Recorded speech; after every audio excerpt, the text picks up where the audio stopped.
The Space Pirates was the penultimate story of the second Doctor, Patrick Troughton. And 5 years later, in 1974, I appeared in The Monster of Peladon, which, interestingly, was the penultimate story of the third Doctor, Jon Pertwee.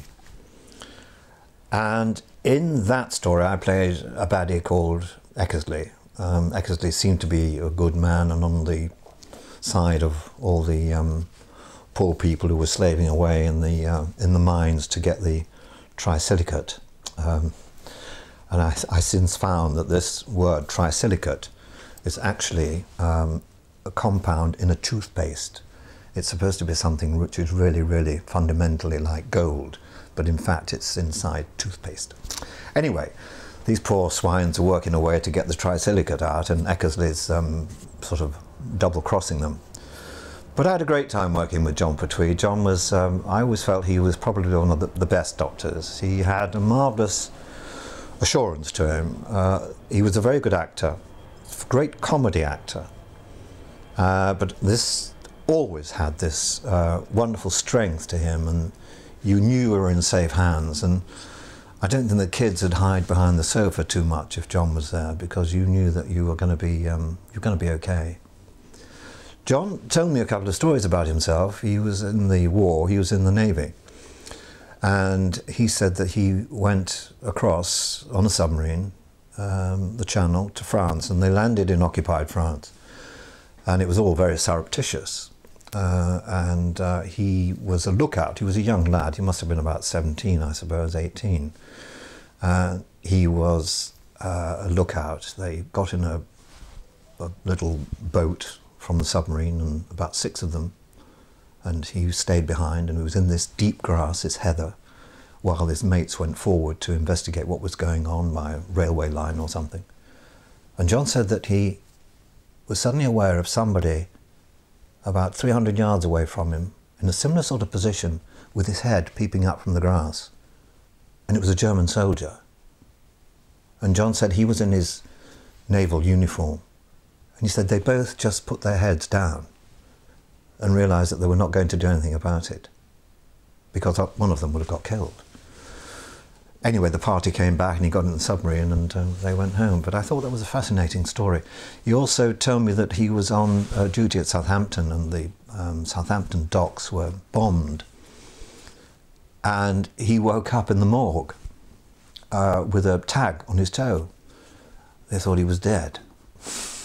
And he's always had great sort of wry smile at that. It was an extraordinary thing. Tell me about a man who was doing special effects for the war, for things like silk maps inside buttons and that kind of thing. And the Germans discovered that the button would screw on, and inside the button there would be some compass, or there would be a silk, which you can, very, very small. You could make them small and put them inside the button. And they discovered this. And this man rang Jon in the middle of the night or something. As I say, he was a young chap, but they were involved in this special works department. And this man just said to him, left-hand thread. And realised that the Germans, when they tried to undo it, were actually tightening it up. And it was a left-hand thread, that was the thing. But we went to the studio. My children during this time were, I suppose, 6 and 7. And they were just at that age when they were enjoying Doctor Who. And I took them along to the studios. And we had a great time. We really did. And Jon was just superb with them. He took them around and showed them all the bits and pieces and all the special effects. And there was the most wonderful special effect that the technicians devised. And I wish I knew this man's name now, because it was just a miracle of simplicity. When the baddies were shot, they had made a huge 6-foot, 7-foot screen, silver screen, which was a mirror. It was made of fabric. So they had a camera shooting into this thing, this image, and on the other side was the baddie who was going to get shot.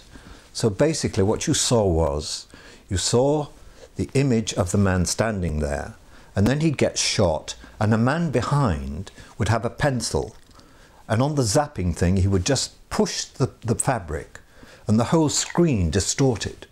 So it looked as if he'd just been disintegrated. It was the most wonderful piece of simple technology, and it looked great, absolutely great. We had, the poor miners, I think, had a terrible time. They had to come into work very early to be made up. They were dressed as kind of beavers or something, and they had a pretty kind of rough time of the makeup. But we had a great time, and I enjoyed playing a baddie very much. I remember we finished off our filming there at, we ran out of studio time. We had to go to Ealing to finish off some of the mine sequences. And you can tell now, you look at the videotape and you look at the film, and there's a very stark difference between the two, and suddenly you're in a different kind of world. But it did the trick then, and people accepted it, and why not?